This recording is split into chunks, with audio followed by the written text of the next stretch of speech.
Chers amis, et surtout Chodesh Tov Umevorach dans l'ordre, et aussi Chanukah Sameach. Alors, comme vous le savez, ce soir, on va parler bien sûr de la paracha de Miketz.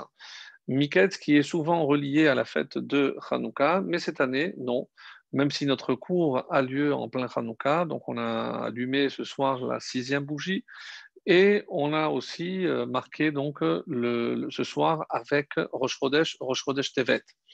Alors, Rosh Chodesh Tevet, il y a une ségoula qui est rapportée au nom de Rav Chaim Palaji et qui est citée également par le Ben Ishraï. Donc, c'est pour dire que généralement, c'est quelque chose qui a été repris et quelque chose qui est avéré.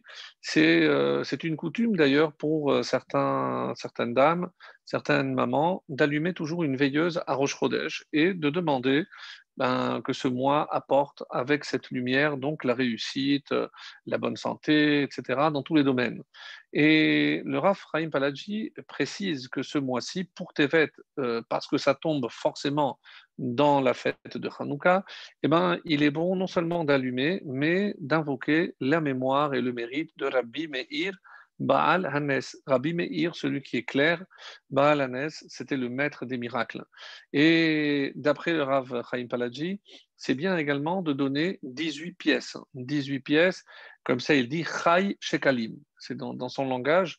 Alors, quand ça a été repris par le Ben Ishraï, le Ben Ishraï ne rapporte pas ou ne rappelle pas le fait de donner ces 18 pièces, mais Chai, comme vous le savez, c'est la vie, pour que donc ce mois nous apporte la vie spirituelle, surtout bien entendu, pour tous nos êtres chers et pour tout le clan d'Israël.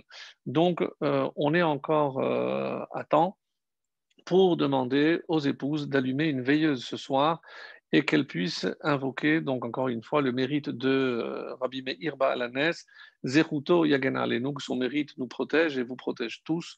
Et je profite aussi pour moi-même vous faire une bracha particulière à tous ceux qui sont toujours aussi fidèles pour écouter ce shiur et qui nous poussent bien entendu à avancer, à pousser dans l'étude, mais aussi dans la hirat shamayim, dans la crainte du ciel, puisque c'est le but de l'étude, bien entendu, n'oubliez pas. Et aussi, même si je le redirai à la fin, remercier également tous ceux qui nous ont permis et qui ont contribué par leur aimable contribution à ce projet, puisque ces cours sont aussi un projet Bezrat Hashem de livre, et qu'avec l'aide que vous avez apportée, eh bien, on pourra concrétiser Bezrat Hashem pour apporter encore plus de lumière au clan d'Israël à travers donc tous ces enseignements dont pourront profiter un grand nombre, en tout cas on l'espère. Et en parlant de lumière, on va essayer de jeter un peu plus de lumière sur une paracha qui est certes très connue, mais en même temps qui soulève énormément de questionnements. Donc chaque année, lorsqu'on arrive à cette paracha, je le disais avant de commencer ce shiur, c'est vrai qu'elle tombe quasiment toujours avec la fête de Hanouka et on a toujours la possibilité de trouver des liens entre la paracha, les événements qui se déroulent dans cette paracha et la fête de Hanouka.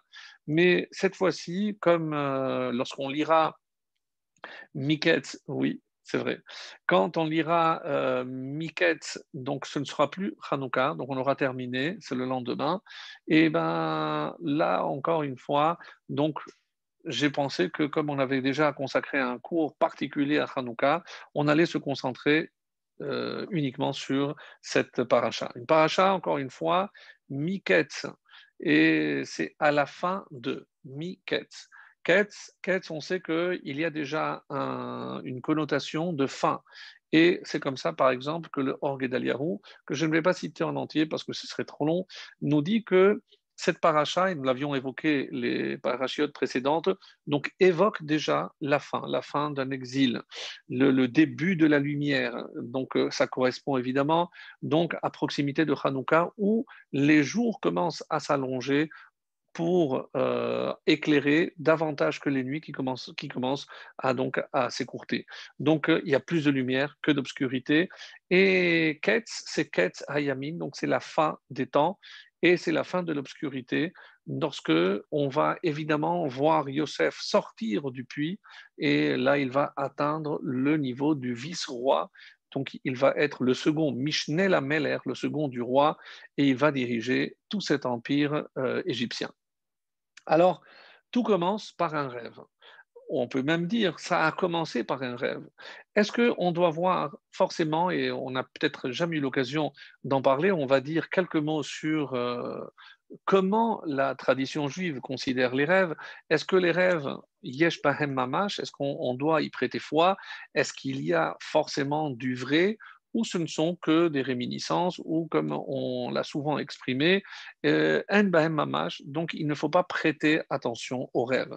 Est-ce qu'il y a certains rêves prémonitoires? Est-ce que ce sont, on préfère ce terme à prophétique, puisque nous aujourd'hui on a perdu la prophétie, même si, comme on le voit dans certains textes, Dieu se révèle à travers des rêves. Donc, on le voit souvent dans, dans toute la Torah.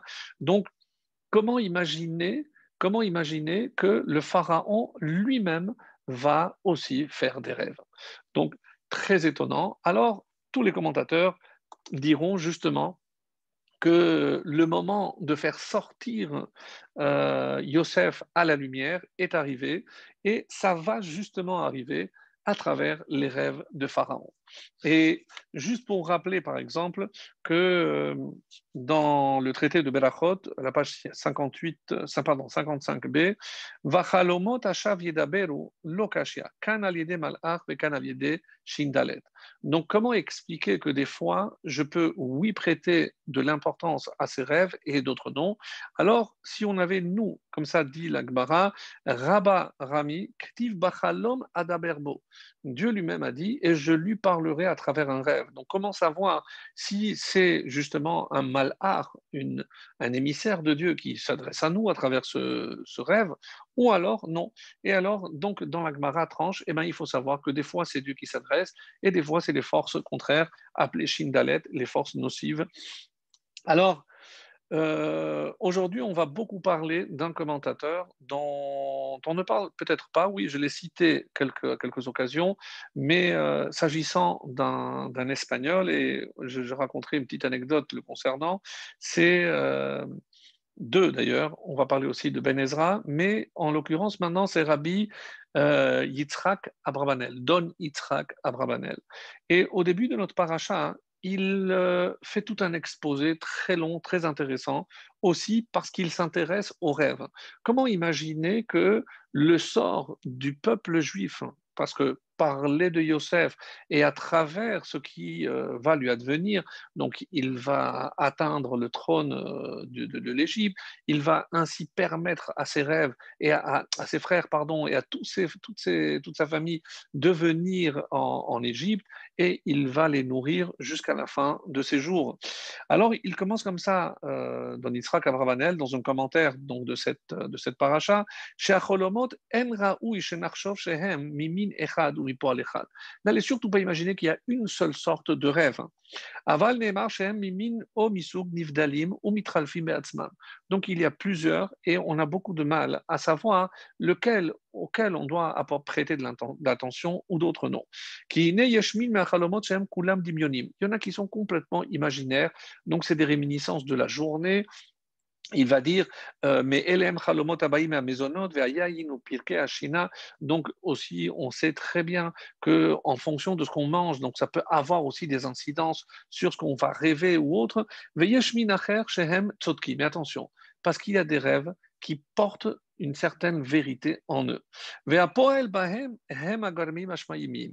Et donc, et comment on le sait? Comment ils peuvent agir de manière, on va dire, avoir une incidence sur la réalité?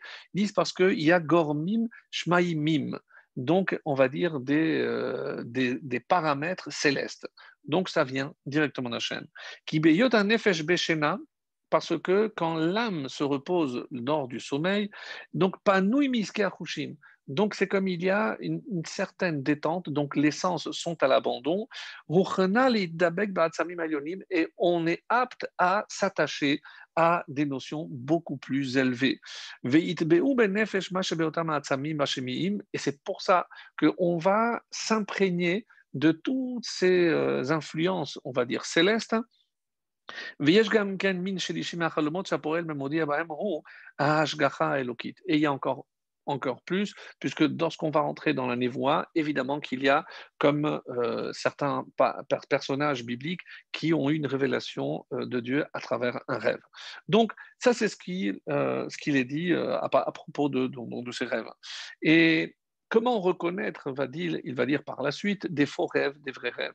Alors, il a un point assez étonnant en disant que dans un faux rêve, tout est mélangé. Hakol meboulbal. Donc il n'y a pas d'ordre. On sait très bien qu'il n'y a pas d'ordre chronologique. On a des rêves qui se mélangent avec la réalité, avec de vrais souvenirs et d'autres qui ne le sont pas. Donc lorsque c'est mélangé, on sait que ces rêves n'ont aucune importance. Mais on va, sans s'attarder davantage, puisque ce n'était pas, on va dire, l'essentiel, euh, simplement rappeler que quand je disais qu'il y a névoie, c'est dans la Gemara elle-même qui dit, dans Brachot 57b, que, que le rêve Chalom Echad Mishishim Banevoa, c'est un soixantième de la névoie de la prophétie. Donc, Amar Kadosh Baruch Hu, Afal Pi Sheistarti Panai Mehem, Bachalom Adaberbo. Donc, même si j'ai voilé ma face, je continuerai à me révéler à travers, et c'est tant qu'il y avait évidemment des prophètes, et c'est comme ça que c'est rapporté dans le traité de Chagiga 5b. Donc, Hachem a toujours utilisé ce moyen, ce véhicule, ce vecteur du rêve pour continuer à communiquer avec le peuple juif. Alors, ce qui est étonnant, c'est que Yosef, on peut dire que ce sont ses rêves qui ont fait que les frères l'ont vu d'un mauvais œil. Comment, pourquoi il se prend pour un roi et il pense qu'on va tous venir se prosterner. Donc des rêves de grandeur, finalement. Donc c'est ce que Yosef a fait. Et évidemment qu'il lui en voulait. On avait déjà expliqué que dans un premier temps, tout le monde savait que la royauté revenait à Yehuda. De quel droit pouvait-il s'octroyer donc par le biais de ses rêves? Et on aurait pu dire, mais il n'avait pas à donner de l'importance, mais on savait qu'il y avait du vrai, comme s'il y avait un signe à travers les rêves de Yosef. Et donc, sa chute est due à ses rêves et on va dire que son élévation va parvenir à travers les rêves, d'autres rêves, cette fois-ci du pharaon. Et le pharaon fait des rêves assez curieux par rapport donc à, comme vous le savez, à ces vaches et les épis, etc. Donc ça, vous pouvez voir dans le texte, ce sont des choses connues. Mais quand on pense que le texte dit Vaishlach Vaikra et kol chartume Mitzrayim, ve et kol chachamea. Attendez. Donc, on a l'impression qu'il y avait au sein même de l'Égypte un métier qui était révélateur de rêves ou interprète de rêves. Donc, il fait appel à tous les grands, les plus grands spécialistes de tout le royaume d'Égypte. Donc, et kol chartume Mitzrayim, ve et kol chachamea. Donc, il y a ceux qui savaient interpréter et même les sages les conseillaient. Vaisaper Paro lahem et chalomo, il leur a raconté le rêve, Ve'en poter otam les pharaons. Et il n'avait pas réussi à l'interpréter à Pharaon. C'est-à-dire, pourquoi ce mot les pharaons ici? Donc c'est le verset 8 du 41e chapitre. Alors, ce mot-là de les pharaons, c'est-à-dire qu'il faut comprendre que c'était de grands spécialistes, c'était de vrais interprètes, donc ils s'étaient spécialisés dans ce domaine. Mais là, en l'occurrence, pour Paro, ils n'ont pas réussi. Alors, pourquoi? Comment Paro a rejeté toutes les tentatives qui lui ont été faites, cette fille qui va mourir, cet garçon, toutes les tentatives vont échouer et il va les rejeter. Comme si quelque part, Pharaon avait une intuition, il avait, comme certains commentateurs ne vont pas manquer de dire, il avait aussi rêvé de l'interprétation et tant qu'il ne l'avait pas entendu, eh ben, il savait que ce n'était pas une bonne interprétation. Mais il y a un autre détail, et moi je préfère aller toujours au plus simple avant d'aller au plus complexe. Alors, pourquoi, donc la question qu'on va essayer de traiter, pourquoi Pharaon a-t-il refusé toutes les interprétations qu'on lui a présentées? Alors, regardez maintenant, d'ailleurs, c'est Abravanel, encore une fois, qui va essayer de répondre à cette question, mais avant toute chose, lorsque finalement le maître et chanson, donc le responsable des boissons, va finalement se rappeler après avoir tout fait pour l'oublier, bien entendu, il dit: Ah, Vesham itano, moi je me suis trouvé en prison, et là-bas, regardez les termes qu'il utilise et comment Rashi va analyser chacun de ces termes. Nahar, Ivri, Eved.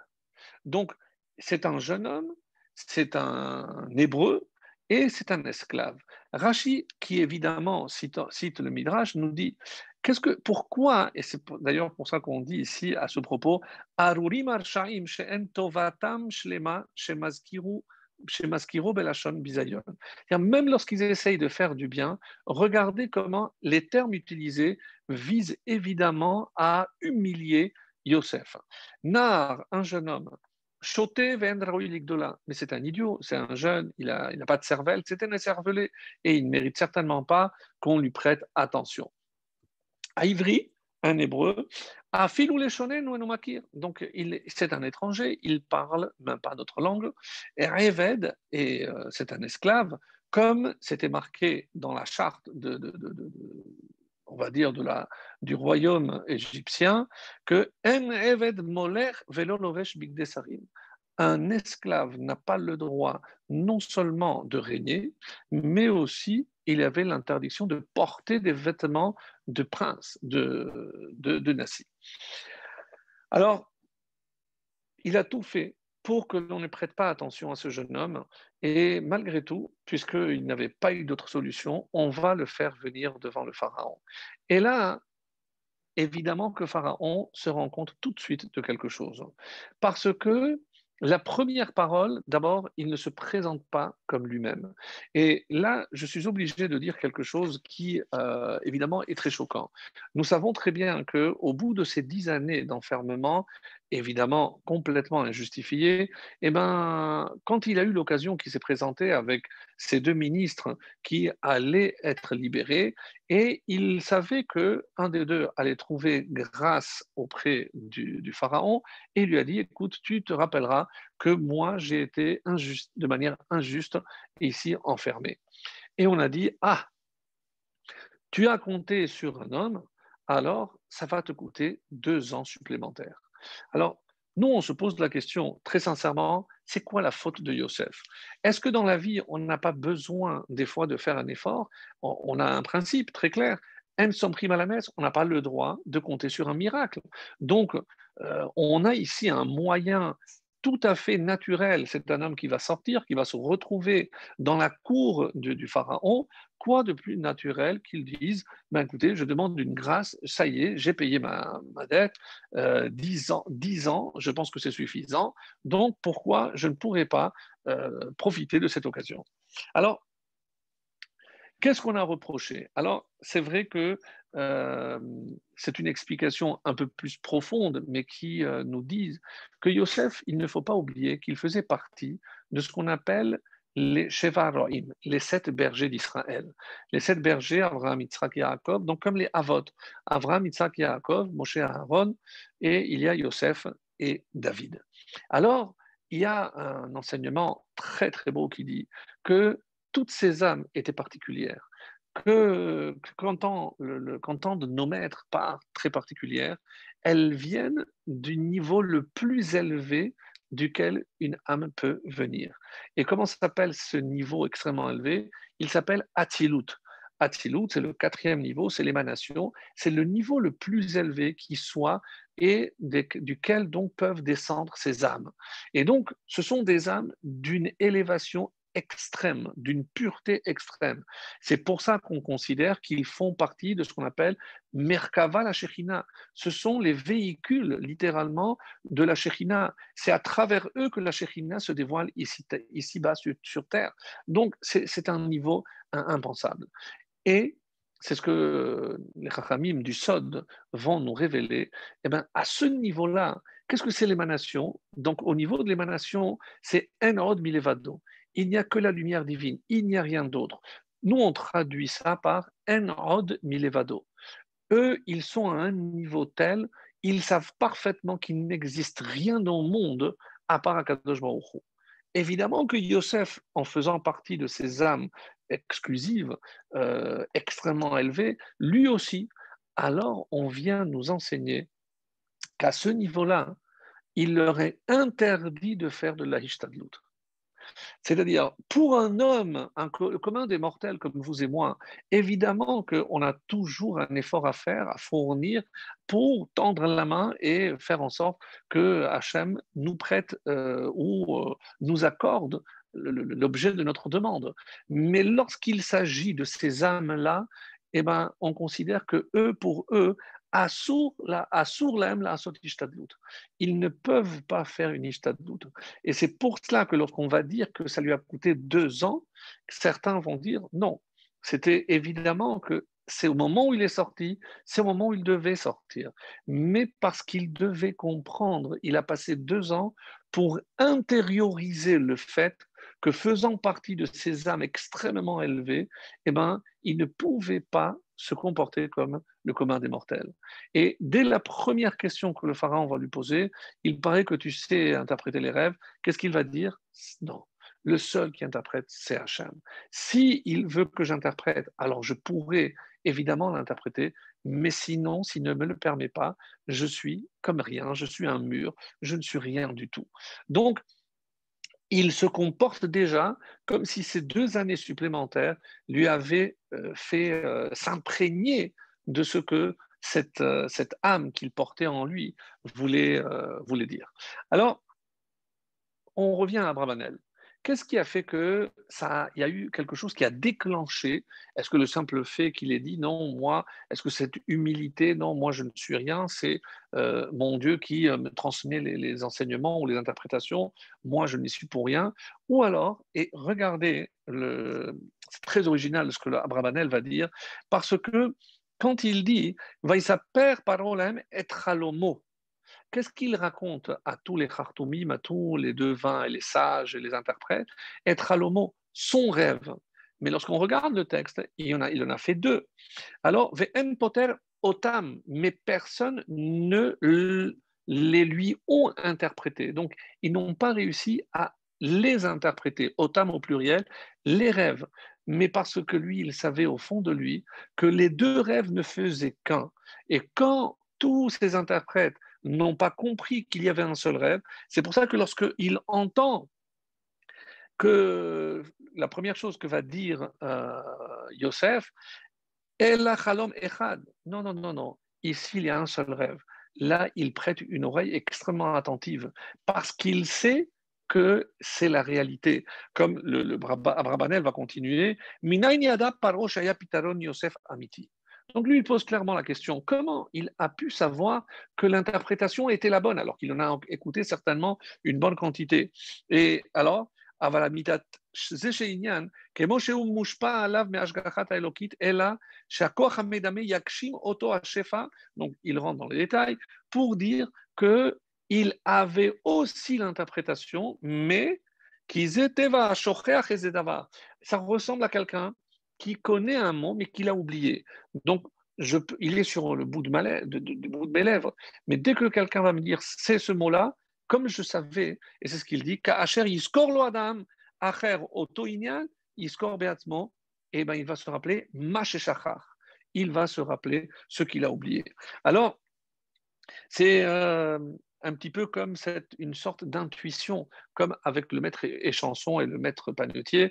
Comment il savait que c'était la bonne interprétation? Certains disent que chacun avait, avait rêvé l'interprétation de l'autre.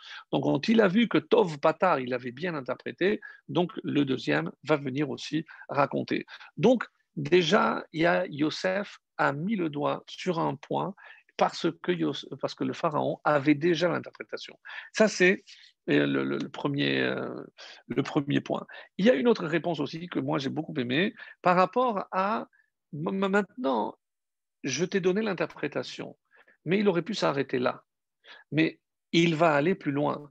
Donc, il va donner un conseil. Et je te conseille maintenant, Yere ve'ata, maintenant que tu connais l'interprétation du rêve, de quoi as-tu besoin?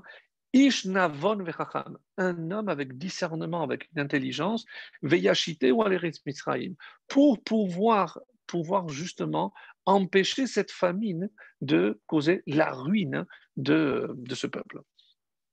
Vekar et Aïd Avrabanel, comme le dit Abrabanel lui-même, qui mais de quel droit il se permet de commencer à donner des conseils? On t'a demandé, contente-toi juste. Non.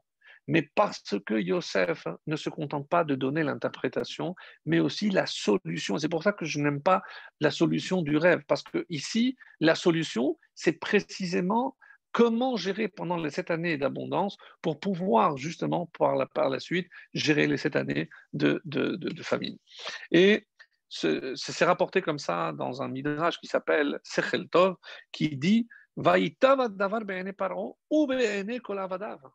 Donc, alors que dans un premier temps, on a vu que tous les serviteurs du Pharaon le regardaient d'un mauvais œil. Imaginez, il vient de quitter la prison après 12 ans d'emprisonnement. Donc, un jeune homme, il est à peine âgé de 30 ans, mais pour qui il se prend.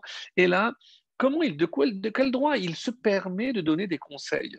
Alors, il dit comme ça Lo haya misheyada liftor les Pharaons, parce que Pharaon a compris qu'un homme avec une telle droiture ne voudra que le bien de son pays. Et donc, il ne fait pas ça par intérêt. Et dès qu'il a compris que cet homme pourrait être un atout majeur pour la prospérité de son pays, eh bien, en tant que le gérant de ce peuple-là, évidemment, le pharaon, le roi de ce peuple, il voulait le bien de sa terre et c'est pour ça qu'il va le nommer. Donc, ça, c'est un petit peu ce qu'on pourrait dire à ce propos. Et juste un dernier point, aussi très intéressant, c'est un midrash aussi très connu. Après, on va passer à la suite de la paracha. Mais un dernier déroute, c'est une dernière proposition. C'est que lorsque il a raconté le rêve, hein, donc on voit qu'il y a un changement. Parce que dans le rêve, il se tient à Al-Hayor. Donc c'est un détail connu. Donc lui, il a rêvé qu'il était sûr, donc comme s'il marchait sur l'eau.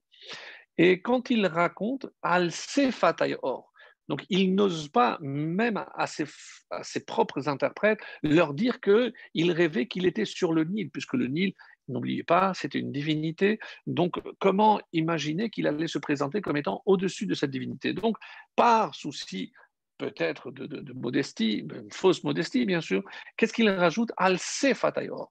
Et moi je me tiens sur le bord du Nil. Et il rajoute ce mot. Alors, dans un midrash magnifique sur Tehillim, on nous dit, dans le Tehillim qu'on avait déjà cité, puisqu'on avait parlé par rapport à Yehuda, on avait dit qu'il y a un Tehillim où on a rajouté la lettre He à Yosef. On a dit Yehosef.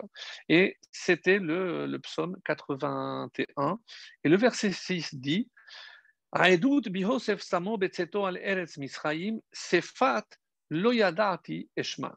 Alors, la traduction sans l'interprétation que je vais donner donne ceci. Un témoignage qu'il a imprimé en Yosef lors de la sortie d'Égypte, un langage qu'il ne connaissait pas, Sefat Loyadati, peut-être qu'en parlant de l'égyptien, qu'il ne connaissait pas, Shamati, et Shma, il a entendu. Certains disent que, comme vous le savez, pendant cette nuit, pardon, il y a Gabriel qui est venu lui enseigner non seulement l'égyptien, mais à part l'hébreu, les 70 langues. Alors, et on nous dit ici, Sefat lo shamati. Là, moi, je vois ton rêve, hein, mais je ne vois pas Sefat, c'est-à-dire, Sefat, on a interprété par, on a traduit plutôt par un langage, mais Sefat, c'est le bord. Moi, dans ton rêve, que je vois, parce que je peux déceler ton rêve, je ne vois pas le mot Loshamati, le mot Sefat au bord, moi, je ne l'ai pas entendu. Alors, quand il a dit ceci, et c'est la discussion qu'il a eue, Veine Omed al Hayor, dans le rêve, il se tient sur le or.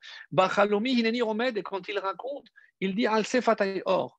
Et quand il interprète Yosef, il dit non, non, non, le mot Sefat ne fait pas partie du rêve. Ah, qu'est-ce qu'il dit tout de suite après? Est-ce que je peux trouver un homme? Donc, ce n'est pas du tout par rapport à l'interprétation qu'il dit, mais un homme inspiré par le souffle divin, par l'esprit divin, par l'esprit de Dieu. Comment il a su? Parce que comment il peut savoir exactement je ne parle même plus de l'interprétation, mais du rêve lui-même, parce que Pharaon l'avait changé. Et le fait qu'il non seulement va l'interpréter comme il se doit, mais qu'il ait pu voir ou percevoir la vraie nature de ce rêve, il s'est dit, oulala, cet homme, il est spécial. Et c'est pour ça qu'il va lui confier évidemment, le contrôle de tout son pays, les yeux fermés, sans l'ombre d'un doute.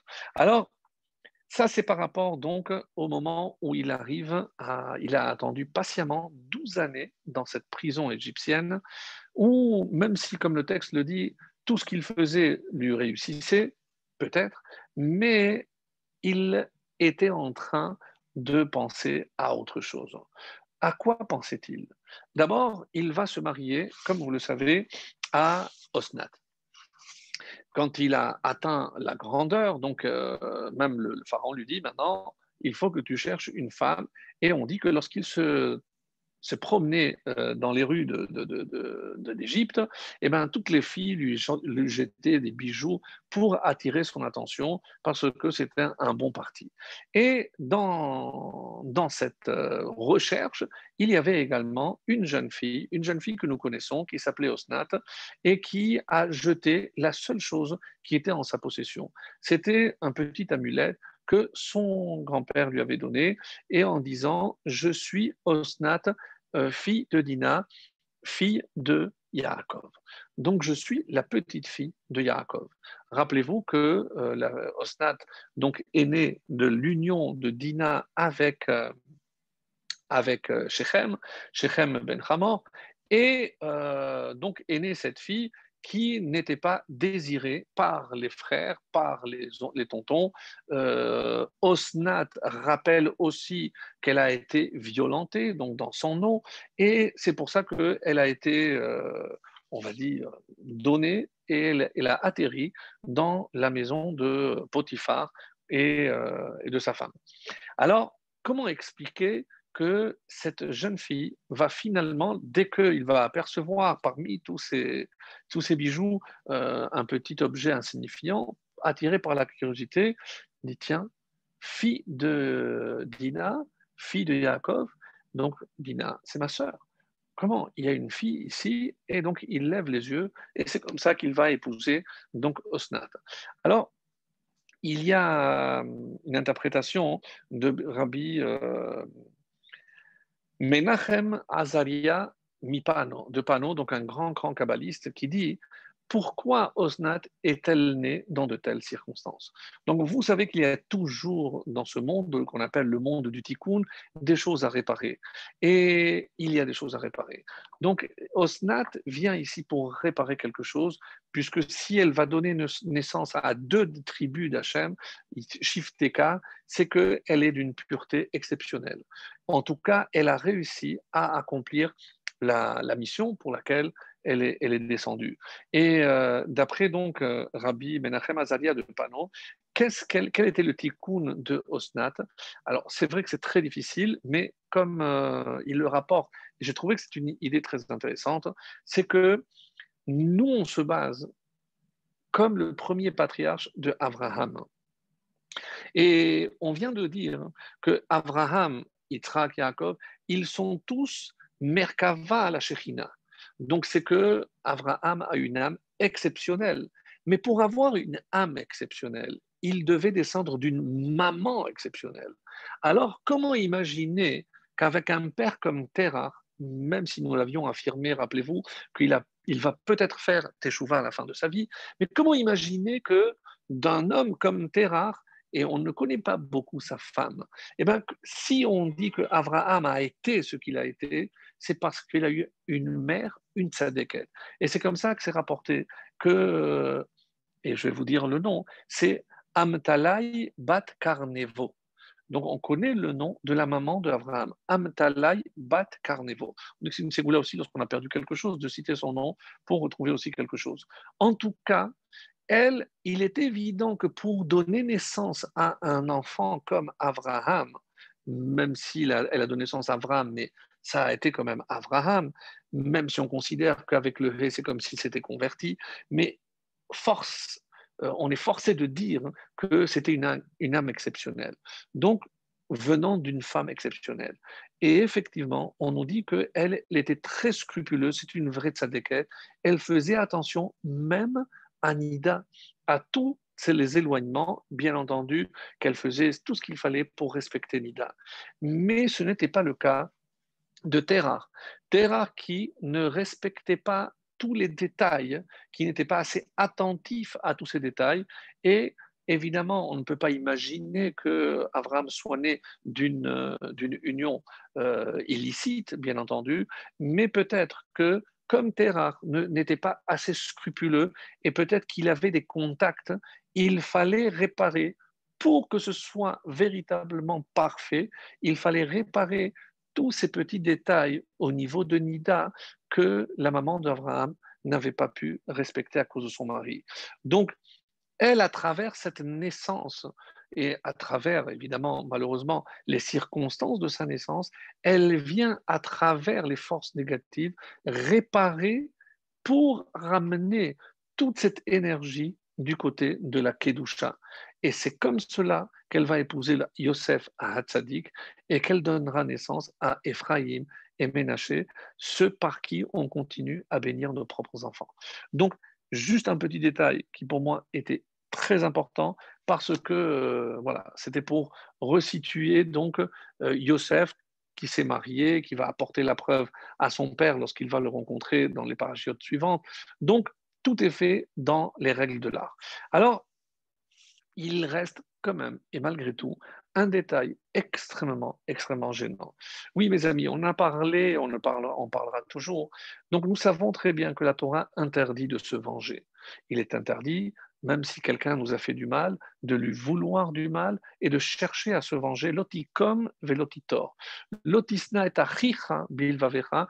Et même porter de. Je verrai les questions après. Et même porter la haine de ton frère dans ton cœur, même si tu ne l'exprimes pas, eh ben c'est assourd d'après la Torah.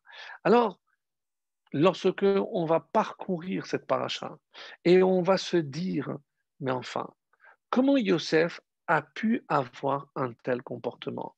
Comment il va faire souffrir ses frères?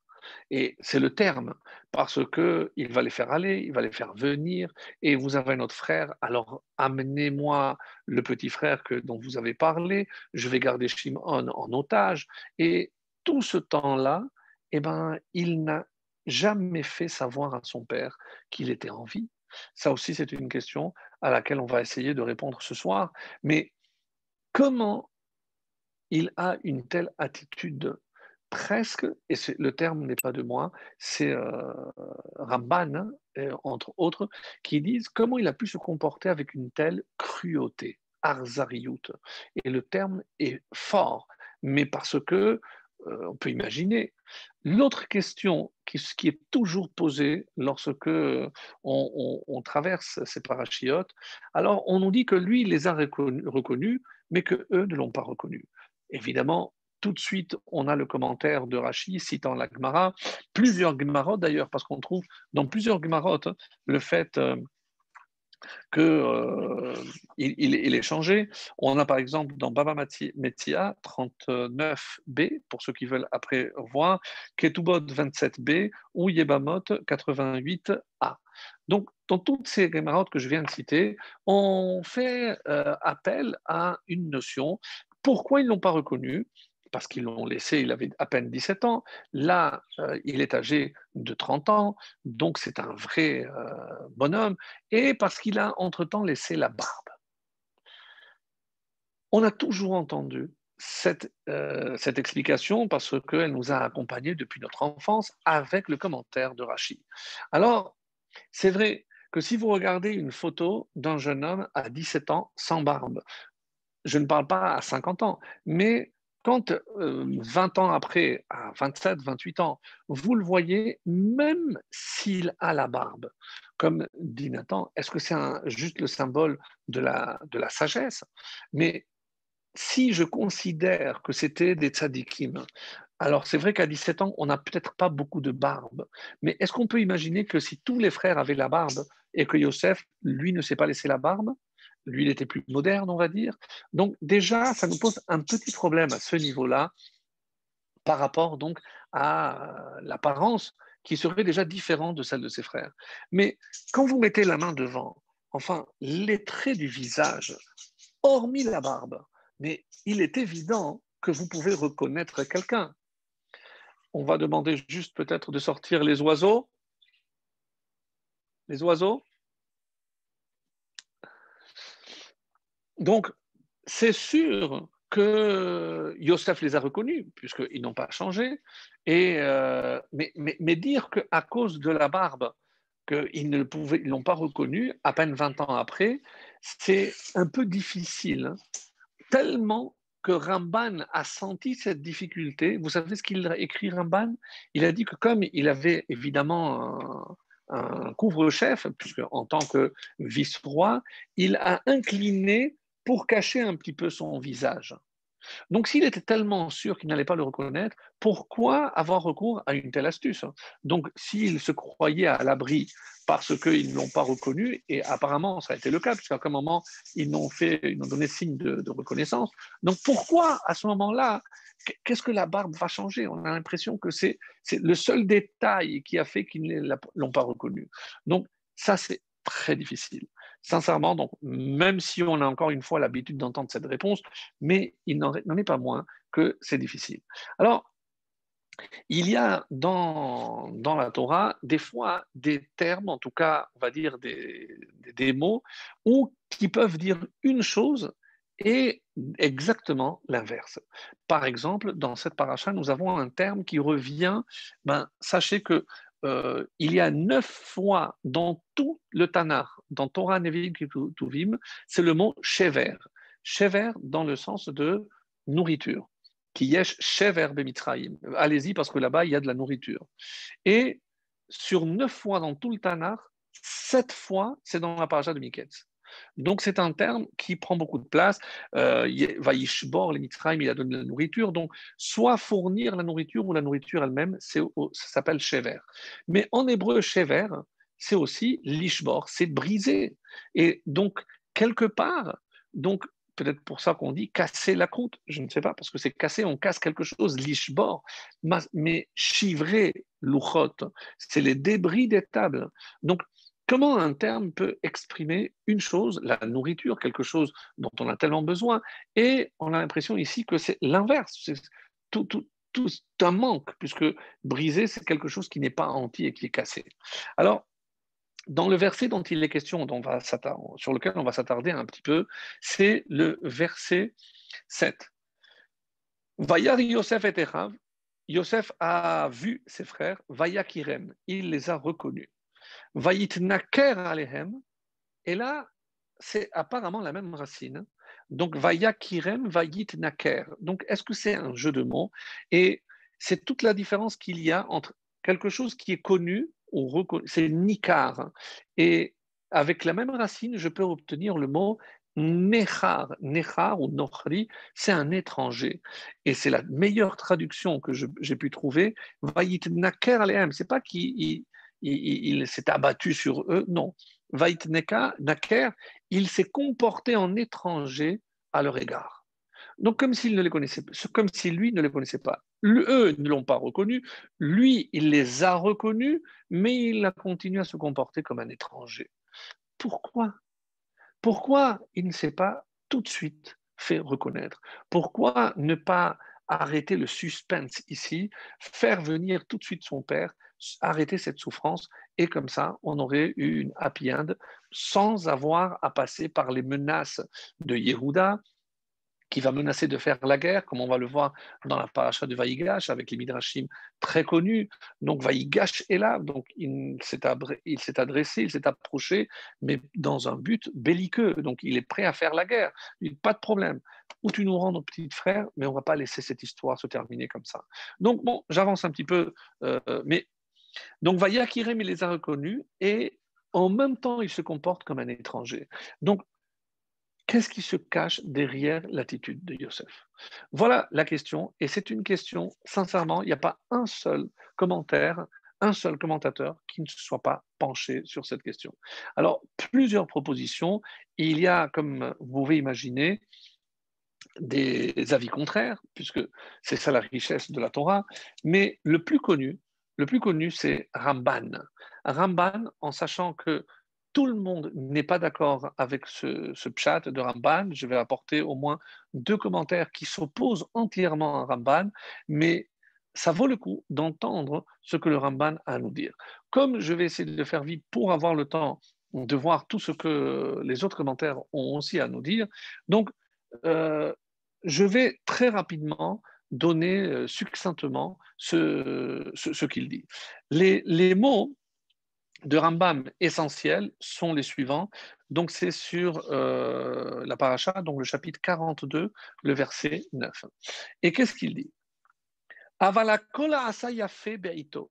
Tout ce que Yosef a fait, il l'a bien fait, il a fait. Et beito, vraiment au moment idoine, au moment adéquat.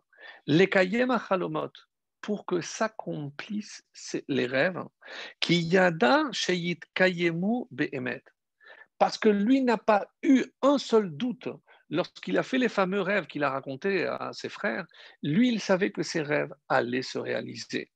Vechen ani omer, chez Kol Ainyanim, c'est le Ramban Nachmanide qui parle. Kol Ainyanim aele ayu be Yosef mechokmato bepitron chalomot. Comme il était animé de cette sagesse de pouvoir interpréter les rêves, il savait que ses rêves à lui, puisqu'il a été capable d'interpréter ceux de Pharaon, à plus forte raison les siens. Donc il savait que un jour ou l'autre, les frères allaient venir se prosterner. C'est les 11, les 11 gerbes, les 11.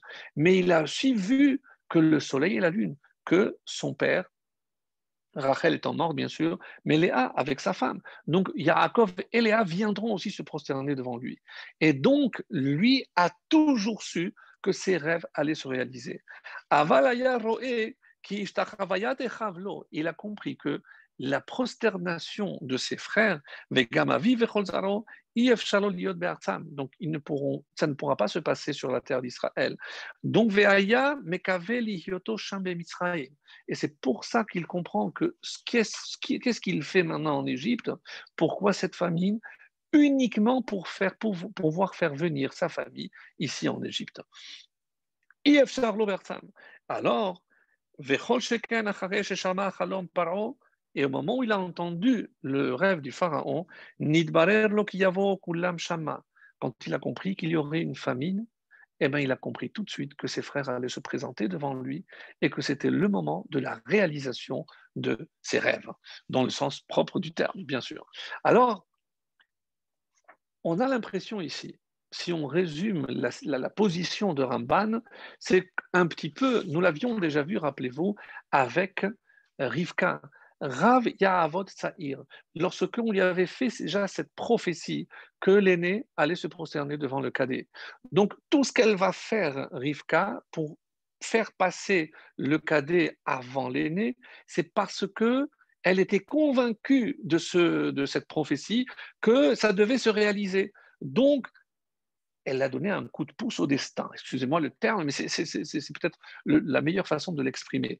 Donc, pour pouvoir faire en sorte que cette prophétie se réalise, eh ben, Rivka a fait ce qu'elle avait fait, et Yosef, eh ben, il voit tous les ingrédients qui peuvent constituer la réalisation, la concrétisation de son rêve. Il en profite, il a dit, c'est le moment, donc je vais jouer là-dessus. Ça, c'est le Ramban. La vérité, c'est que ça peut combler quelques trous, mais pas tous les trous, parce que les questions restent. Et le premier qui va lui sauter dessus, c'est le Akedat, le Baal Akedah, qui, Doché Tchouvat, il rejette complètement le Ramban, et avec des termes assez durs, mais bon, comme on est entre géants, nous on écoute, on tend l'oreille, et voici ce qu'il dit. Utmahani, mais je suis stupéfait Mashekatava Ramban, sur ce qu'il a écrit le Ramban. Donc il est postérieur, il a Zal, donc je ne comprends pas comment il a pu dire une chose pareille. Pourquoi? Donc tout le but de Yosef, c'est permettre à ses rêves de se réaliser. Mais qu'est-ce qu'il en a à faire Donc, c'est son rêve de grandeur qui fait qu'il va tout faire pour qu'il se réalise. Mais si c'est un rêve égal prophétie, mais que celui, comme il dit, Hanoten Chalomot, Yagish Pitaron, donc que celui qui est à l'origine de ces rêves, de cette prophétie, qu'il s'arrange. Est-ce que Hachem a besoin de moi pour l'aider à réaliser cette prophétie? C'est pour ça qu'il lui tombe à bras raccourcis, il lui dit Ma toelet lo, ve'av kitiye toelet lo, lo haya lo lahto keneged David. Quand bien même, j'imagine que, d'accord, il a compris que c'était le rêve qui devait se réaliser, mais au prix d'une souffrance pour son père, il va tout faire en sachant que maintenant il va le priver encore d'un enfant, comme on va le voir par la suite, et tout ça pour que ses rêves se réalisent.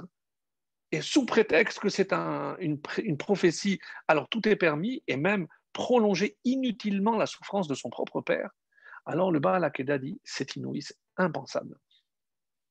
C'est impensable. Chalom Yosef al korchenu lo haya chalom shel devarim betelim, même s'il admet évidemment que ce ne sont pas de rêves vains, qu'il y a du vrai, mais si Hachem veut qu'il se réalise, il n'a pas besoin du concours d'un homme, aussi grand soit-il, comme, et on parle ici bien sûr de Yosef. Alors, il y a quelqu'un d'autre qui a rejeté d'une manière vraiment très forte, mais en même temps, il va proposer une réponse très originale. Alors, il faut que, pour que je sois honnête avec vous, donc, d'où ça vient? D'où ça vient? Alors, on l'appelle le Me'asef. Le Me'asef, c'est le compilateur. Qu'est-ce que lorsqu'il y a eu l'édition, les premières éditions du Talmud de Yerushalayim, de Jérusalem. Donc, c'était une coutume chez les éditeurs que lorsque on avait terminé donc ce qu'il fallait imprimer, s'il y avait de la place, on ne laisse pas un blanc dans un livre de Kodesh. Alors, il va se permettre, lui, de donner ses chidushim, ses inventions, ses explications propres. Et voici à la fin de Masechet Berachot ce qu'il dit. Amar Ameasef, Ameasef, le compilateur, l'éditeur, a dit Gamani esek minhag, ben, moi aussi, je vais suivre cette coutume, laquelle Chez l'oleotzi haniyar halak, de ne pas laisser une feuille blanche. Donc, on remplit jusqu'au bout. Et quoi Va amaleo biksat mehidushai, je vais profiter pour apporter mes propres hidushim à moi.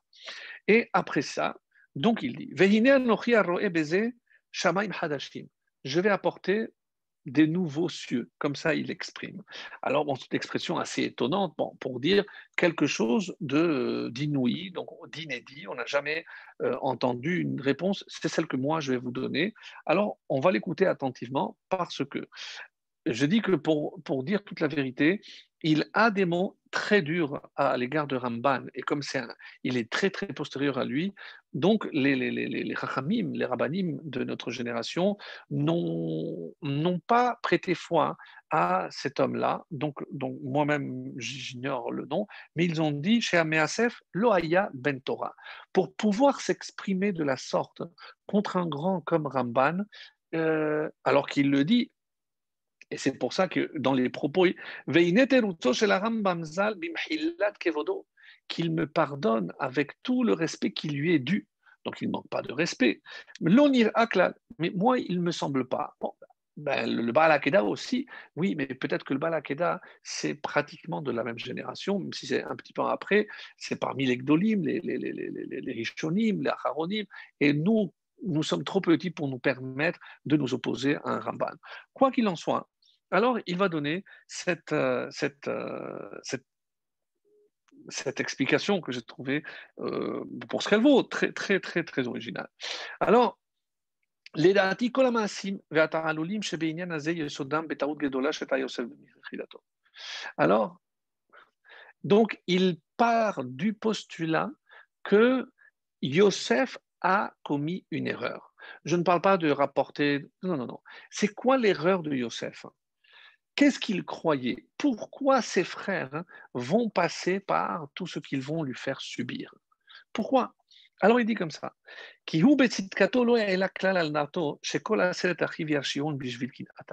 Il n'a jamais pu imaginer que ce qui lui est arrivé, c'est précisément de la part de ses frères. que ce n'est certainement pas, il les appréciait, il savait que c'était des hommes très grands. Donc, il ne pouvait pas imaginer qu'ils ont agi de la sorte, de leur propre initiative, hein, parce que c'était des grands hommes. Et que même la jalousie ne peut pas justifier cette attitude. Resh Anora Meshulash Kazé. Donc, qu'est-ce qu'ils ont fait? Yignevu Nefesh. Ils vont, alors que la Torah dit Agonev Nefesh Me Echav Mot Yumat, il sera mis à mort. Vous pensez que si on dit qu'ils ont accompli toute la Torah, ils vont se permettre de faire une chose pareille? Chez Yuach Zariim la Sot Resh Anora, donc tellement cruel pour faire une chose pareille. Et ensuite, comment ils vont entraîner une telle souffrance au père, hein, alors que n'oublions pas que lui, il est dans le puits, il est en route vers l'Égypte, il ne sait pas ce qui se passe, donc l'astuce qu'ils ont trempé la tunique dans le sang, etc., donc il n'est pas au courant. Et alors, qu'est-ce qu'il a pensé? Donc encore une fois, je cite qu'on appelle le Measef. Donc, ça va pour ça, mais j'ai trouvé que c'est très original. Chashav sherak me'et aviv haïta shuma hagezera hazot. Qui est à l'origine de ce qui lui est arrivé? Pas les frères, le père. Ça répond à beaucoup de questions. Pourquoi il n'a pas cherché à le contacter quand il a vu que son père n'a rien fait pour le retrouver? Mais si depuis le départ, il pense que tout ce qui lui arrive, c'est voulu par le père, alors on va essayer de comprendre comment il est arrivé à cette conclusion, bien sûr. Léoncho, donc il a voulu qu'on le punisse en le vendant comme un esclave. Pourquoi?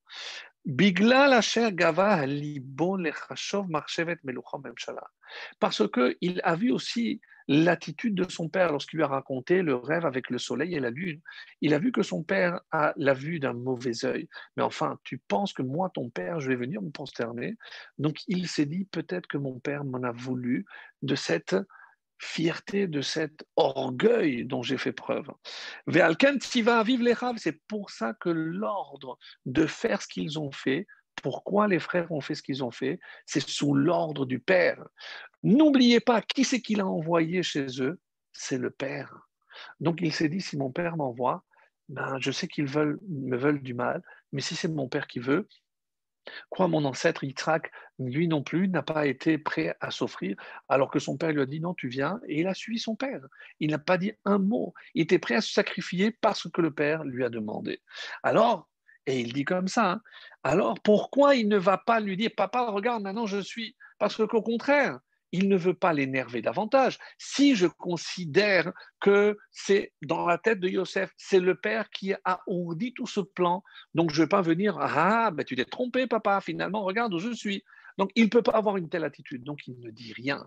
Le silence de Yosef pendant toutes ces années, même lorsqu'il va accéder au trône, et les 7 premières années d'abondance, donc il n'y a pas de nouvelles, on attendra évidemment alors que pendant ces 7 années d'abondance, il aurait pu envoyer un messager. Mais s'il est convaincu que c'est son père qui est à l'origine, ça répond très très bien à cette question. En tout cas, c'est ce qu'il était convaincu que son père. Alors, qu'est-ce qui a fait changer d'idée? Lorsque il se trouve face à ses frères et qu'il entend que le père, il n'a jamais voulu. Pourquoi? Parce qu'il sent la souffrance du père. Lorsqu'ils ont dit, mais Betsaharo, comme ça dit, lorsque Yehuda va lui raconter par la suite, et divrei aviv Betsaharo, va echad, qu'est-ce qu'il dit? Il y a un qui m'a quitté, va Omer Artarot Torah, je me suis dit qu'il a été dévoré. Donc il a dit quoi? Mon père a dit ça? Pourquoi il pense ça? Oh, il se dit, mais j'étais dans l'erreur pendant toutes ces années. Donc tout de suite, qu'est-ce qu'il dit? Il se fait reconnaître, et quelle est la première question? Ha'od avichai. On comprend l'enchaînement dans la discussion. Alors, on va essayer d'apporter un peu, oui, on va essayer d'apporter un peu de l'eau à ce moulin, mais sincèrement, c'est très gros. Mais regardez, d'après cette explication, ça comble beaucoup plus de trous que la réponse de Ramban, soit dit en passant. Mais on va rajouter quelque chose de phénoménal. Écoutez-moi. Lorsque Yosef, comment il est arrivé à cette conclusion? N'oubliez pas que chaque fois, il y a eu l'enfant non désiré. Attention, non désiré, c'est pas non voulu, c'est non choisi. On va plutôt dire ça. L'enfant non choisi. Abraham pensait que c'était Ishmaël. Imaginons que Sarah n'était pas intervenue, eh ben, Yitzhak n'aurait pas été Yitzhak. Donc, lorsqu'il a fallu rejeter Ishmaël, Abraham n'a pas su le faire. C'est Sarah qui va se mettre à sa place. On passe d'une génération.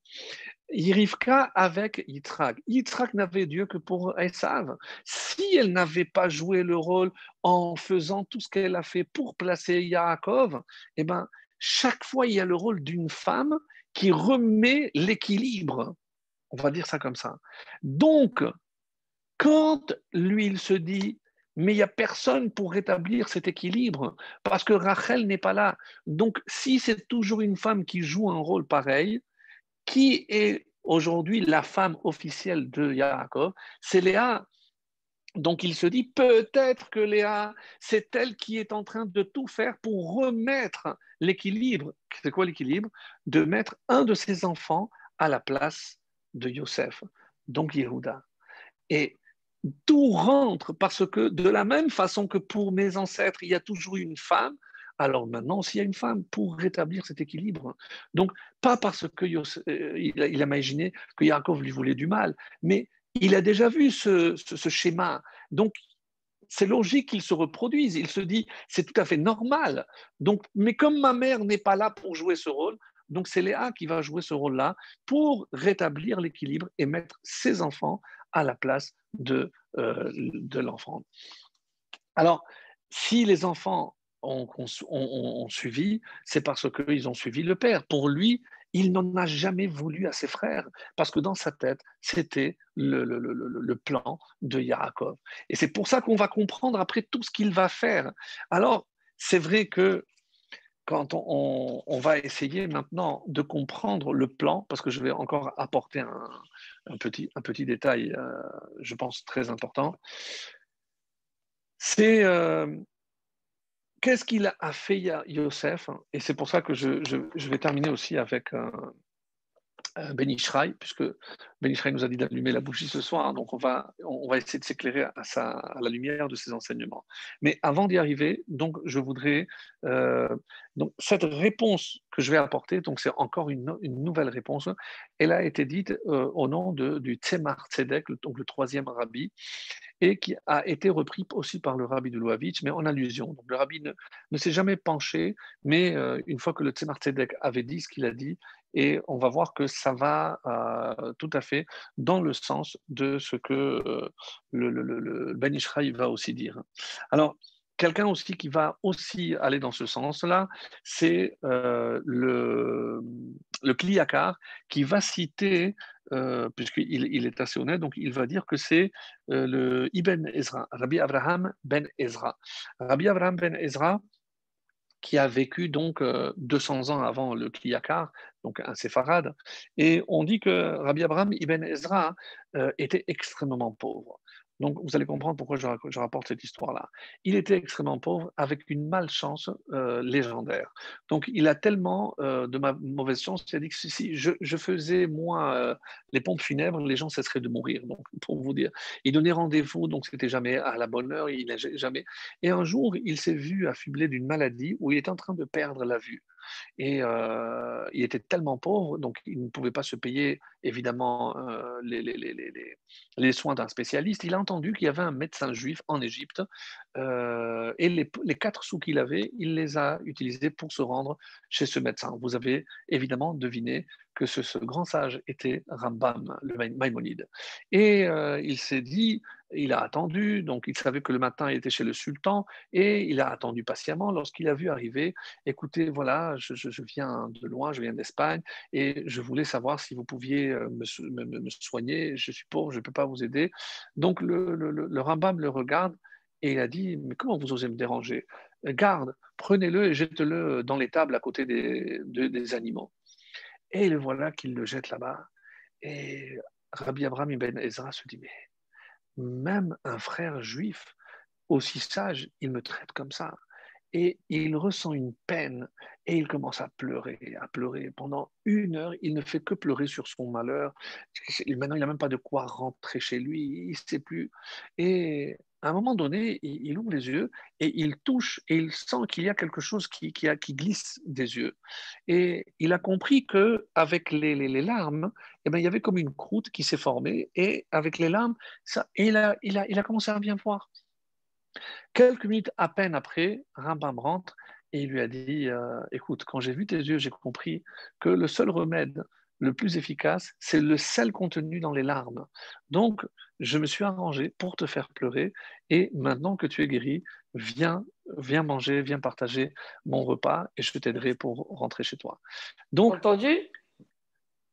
Hein? oui. Alors, donc, qu'est-ce que ça veut dire? Donc, une très belle histoire. Et vous allez comprendre que c'est à l'origine de ce que Yosef va faire.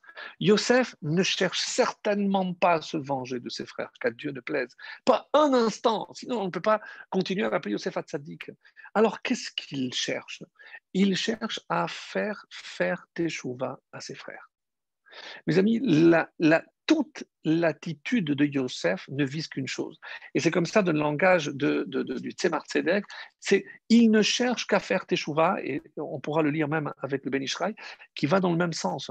Donc, il va ourdir tout un plan, donc pas comme le Ramban. Donc, c'est évident que son but, ce n'est certainement pas mais il essaye de recréer une situation pour voir la réaction, parce qu'il sait que sinon, ce n'est pas une Teshuvah.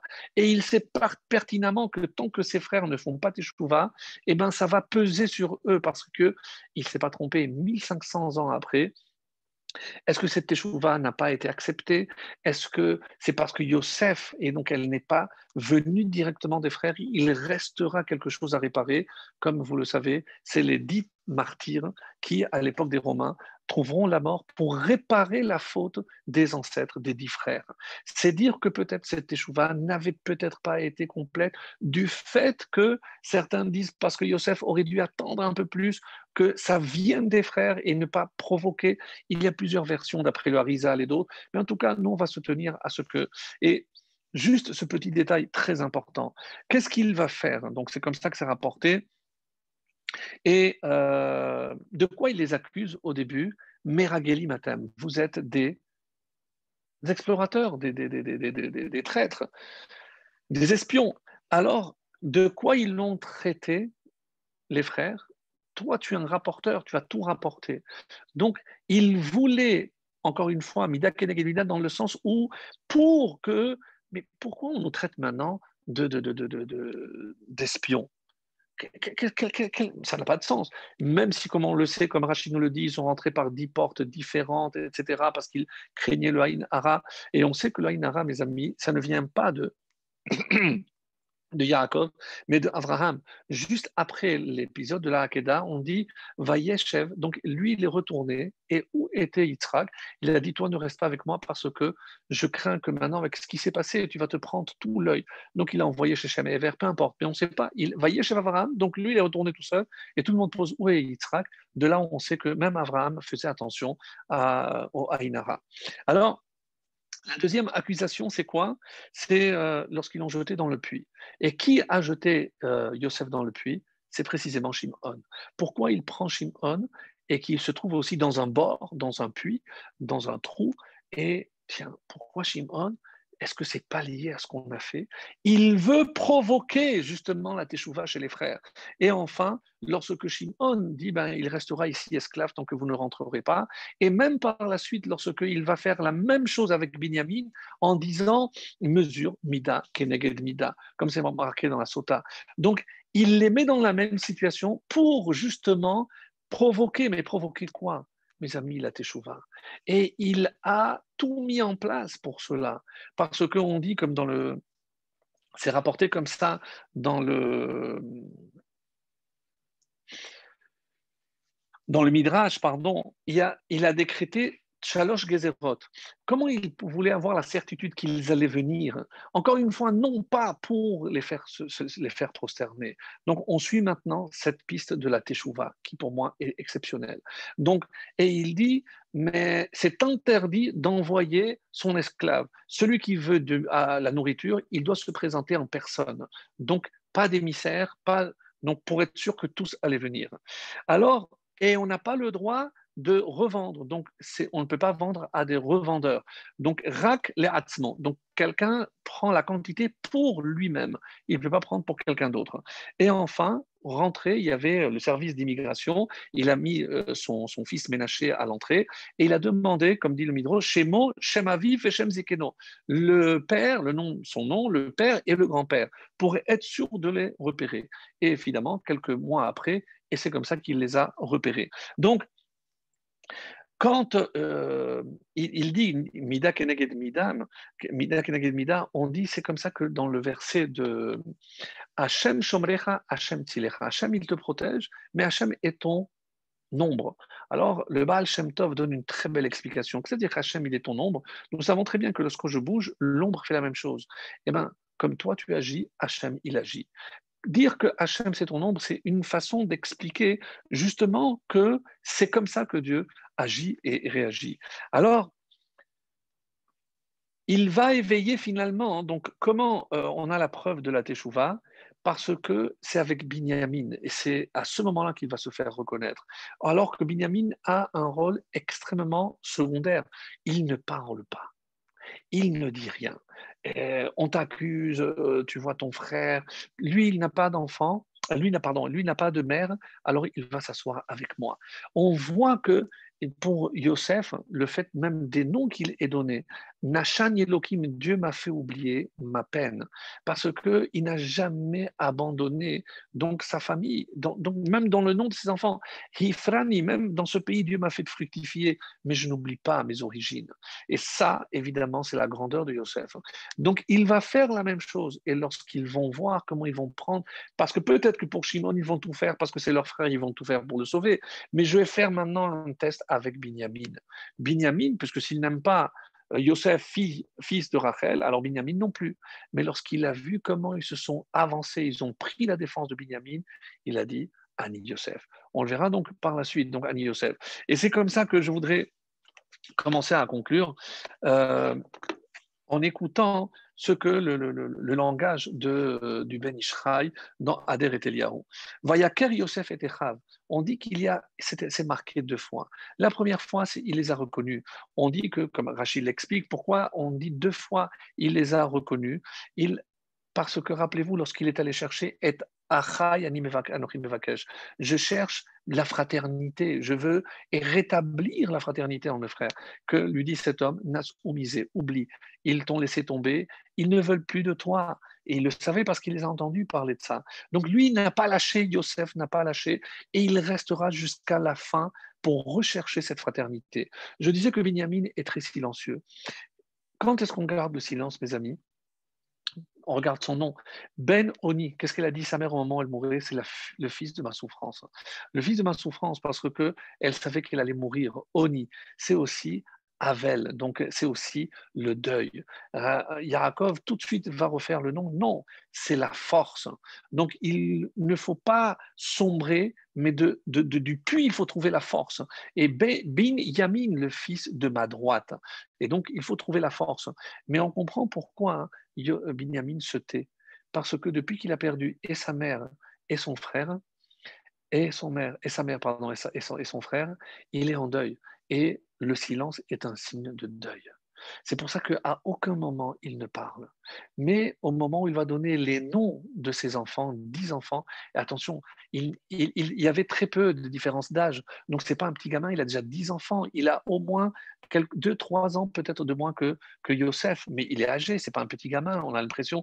Non, Binyamin et qui est descendant de Yamin? Shaoul, qui sait se taire, extrêmement anav. Qui est descendant? Esther. Vélo, Esther s'est tue. Donc on voit que dans la descendance de Binyamin, le signe de grandeur, c'est le silence. Et maintenant, je dis, Vayaker Yosef et Echav, Rotzelomar, Hikir be'arva shelahem. Maintenant qu'il leur a pardonné, qu'il a vu comment ils ont réagi, donc tout est oublié. Maintenant, il a reconnu la fraternité.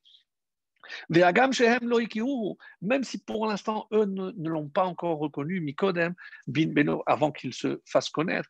Et c'est ça comme ça qu'il faut dire, Vayaker Yosef. Et il dit, ou baiser Ateshapir, Vaitnaker. Et comment on va dire qu'il s'est fait passer pour un étranger?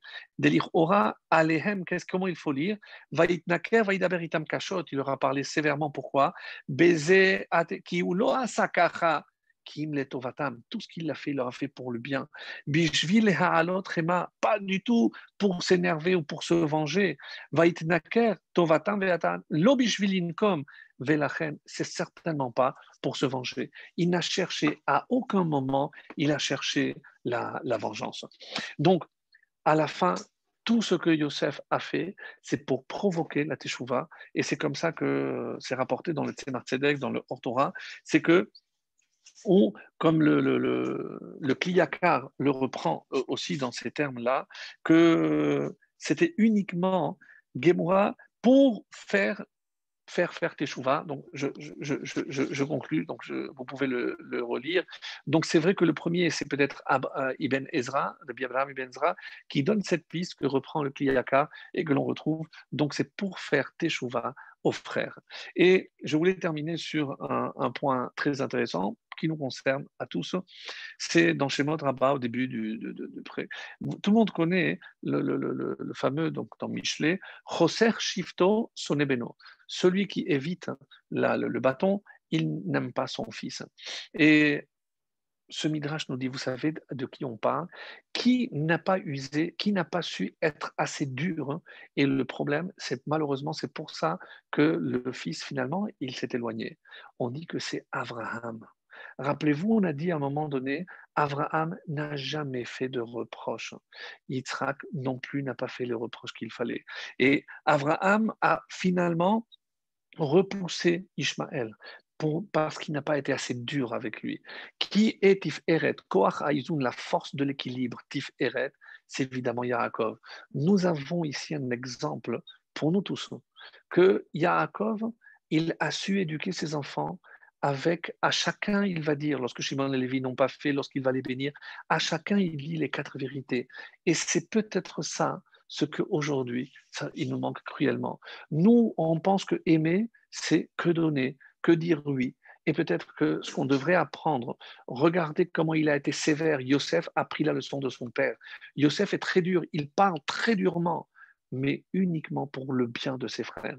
Donc, inspirons-nous aussi de cette dureté des fois dont on doit faire preuve à l'égard de nos enfants, mais uniquement pour leur bien, parce que c'est comme ça que aujourd'hui on ne va pas les frapper bien sûr, mais par la parole, par une forme de dureté, eh ben c'est uniquement comme ça qu'on prouvera notre amour. Et Yosef n'a jamais cessé d'aimer ses frères, et c'est cette fraternité qui nous remplit non seulement de joie, mais aussi de beaucoup de lumière. Voilà mes amis.